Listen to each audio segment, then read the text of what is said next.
Jadi pada kesempatan kali ini ibu-ibu kita akan membahas tentang bagaimana cara ibu-ibu hamil ini mendapatkan informasi yang tepat selama kehamilan.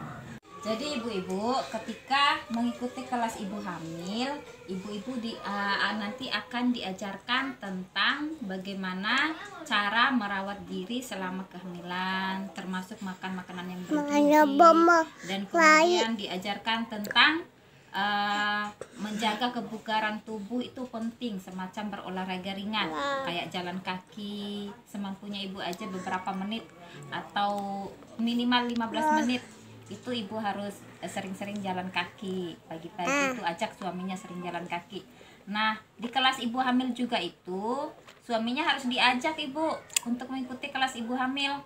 Jadi kenapa kira-kira harus diajak suaminya ikut kelas ibu hamil? Supaya sama-sama tahu, suaminya tahu juga. Iya, tahu apa? Tahu apa ibu? Mengenai gerakan ibu hamil. Iya, yang dimaksud gerakan ibu hamil itu maksudnya apa ya kira-kira?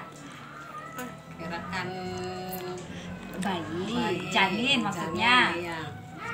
Selama dalam perut ibu. Iya. Atau saat apa?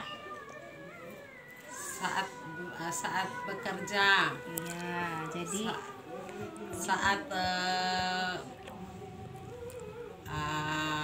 bayinya di dalam perut lagi nendang-nendang. Iya, nendang-nendang. Suaminya disuruh ngapain? Elus-elus perut. Iya. Oh gitu. Pokoknya gini Bu ya. Jadi selama mengikuti kelas ibu hamil, usahakan hadir bersama suami. Iya. Suaminya itu minimal hadir satu kali dalam satu kurun waktu itu. Jadi paling tidak ada pengetahuan untuk suaminya ibu ketika agar mereka tahu bagaimana cara menjaga ibu selama hamil. Jadi misal ketika ibu ini butuh lagi lapar misal, terus tidak mampu untuk menyiapkan makanan, jadi ada suami nanti siaga untuk ikut membantu ibu memasak makanan ibu. Kemudian selain itu juga suami jadi tahu bagaimana kondisi ibu selama proses kehamilan itu. Jadi nanti tidak menerka-nerka apa aja yang harus dilakukan suami selama ibu hamil. Jadi nanti akan dikasih tahu saat mengikuti kelas ibu hamil. Jadi tidak asal nanti dapat ilmunya dari yang aneh-aneh.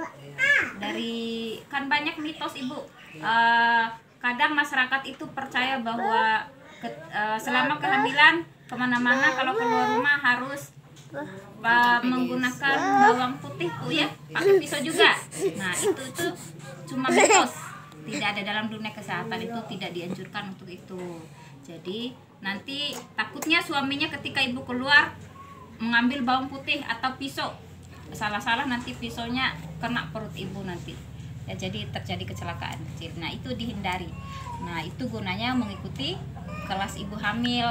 Nanti kalau umur kehamilan ibu mencapai 7 bulan ke atas, nanti ibu bisa mengikuti kelas ibu hamil sambil meminta informasi tentang kelas ibu hamilnya sama ibu-ibu kader Bu ya.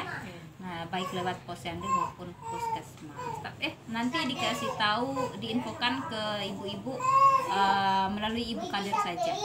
Nanti tempatnya bisa di posyandu atau di kantor desa setempat. Biasanya di aula kantor desa setempat. Nah selanjutnya ketika mengikuti kelas ibu hamil, ibu-ibu juga itu diajarkan untuk melakukan olahraga kecil. Tadi udah saya jelaskan Bu ya. Iya. Nah untuk melakukan olahraga ringan semacam jalan kaki. Kira-kira apa lagi Bu untuk memudahkan proses kelahiran nanti itu? Iya. Apalagi selain itu? Diajarkan berhubungan dengan suami, berhubungan intim ya, sama suami. Caranya dia kasih tahu cara-caranya supaya memudahkan melahirkan. Oh iya, jadi ada pengetahuan dulu Bu ya. Jadi nanti sebelum mengikuti kelas ibu hamil, ibu paling tidak sudah ada ilmunya nih dari Ibu Nita bahwa selama proses kehamilan itu ibu juga selain berolahraga jalan kaki ringan tadi bisa melakukan hubungan intim dengan suami untuk memudahkan proses kelahiran nanti Bu ya. Jadi mitos kalau ada masyarakat yang mengatakan tidak boleh berhubungan intim sama suami selama kehamilan, itu boleh dilakukan ketika mendekati proses persalinan kelahiran Bu ya. Jadi itu. Nah, itu tadi kan sudah dijelaskan tadi mendapatkan informasi yang tepat bagi ibu hamil itu bisa lewat posyandu tadi Bu ya, atau puskesmas. Jadi di posyandu ke puskesmas itu kan ada bidan tadi katanya, ada bidan, ada dokter yang menjelaskan dan seterusnya. Tapi biasanya untuk ibu hamil itu lewat bidan. Nah, kemudian juga mengikuti kelas ibu hamil. Nah, selanjutnya untuk mendapatkan informasi terkait kehamilan itu dapat di mana lagi? Kalau kaitan dengan PKH ini, biasanya sekali sebulan kita adain apa? Pertemuan Boloweki. Mboloweki. Nah, Mboloweki itu pertemuan kelompok Bu ya. Nah, Mboloweki bahasa Bimanya kita itu melakukan berkumpul di suatu tempat. Nah, jadi artinya kita melakukan pertemuan kelompok. Jadi dalam PKH itu pendamping sosial saya kebetulan memegang desa binaan di sini melakukan pertemuan kelompok. Selain pertemuan kelompok itu kita juga melakukan P2K2. Ibu Sri sama Ibu Nita nanti ketika mengikuti kelas ibu hamil, ibu-ibu nanti kan akan dapat ilmu itu. Jadi diajarkan senam ibu hamil. Nah, kemudian di rumah disuruh untuk melakukan olahraga ringan kayak jalan kaki dan seterusnya. Dan kemudian peran suami juga itu perlu Ibu ya, untuk membantu Ibu untuk tahu agar mendapatkan ilmu bagaimana atau apa sih yang harus dilakukan oleh bapak atau suami Ibu selama Ibu hamil ya sampai melahirkan. Kemudian tadi kan kita sudah mendapatkan ilmu tadi, cara mendapatkan informasi selama kehamilan itu tadi mengikuti kelas ibu hamil, dan kemudian di mana lagi Bu? Di puskesmas. Ya, mendapatkan informasi itu posyandu atau puskesmas gitu ya. Ya. Kemudian yang selanjutnya kita akan mendapatkan informasi mengenai kehamilan, hidup sehat dan seterusnya itu lewat pertemuan P2K2 ya, kita PKH ya. Nah, nanti akan dibimbing atau dijelaskan oleh ibu pendamping atau bapak pendamping. Nah, kebetulan saya ibu pendampingnya ya. Jadi ibu pendamping sosial PKH kan nanti akan dilakukan pertemuan sekali sebulan itu Pak, yang biasa kita lakukan itu. Jadi ada pertemuan P2K2 istilahnya, atau kata lainnya FDS. Nah, pada pertemuan itu nanti ibu-ibu akan diajarkan tentang bagaimana salah satunya itu adalah tentang kehamilan ini. Jadi di sana nanti ibu-ibu mendapatkan ilmu bagaimana cara merawat diri, hampir sama dengan yang dijelaskan di waktu kelas ibu hamil atau ketika ibu mengikuti arahan dari puskesmas atau posyandu Bu ya, dari Bu Bidan itu. Sama sebenarnya tujuannya menjelaskan atau memberikan ilmu atau informasi kepada ibu, bapak juga terkait bagaimana menjalani hari-hari selama kehamilan itu dengan cara merawat diri, makan makanan yang sehat bergizi tadi Bu ya, kemudian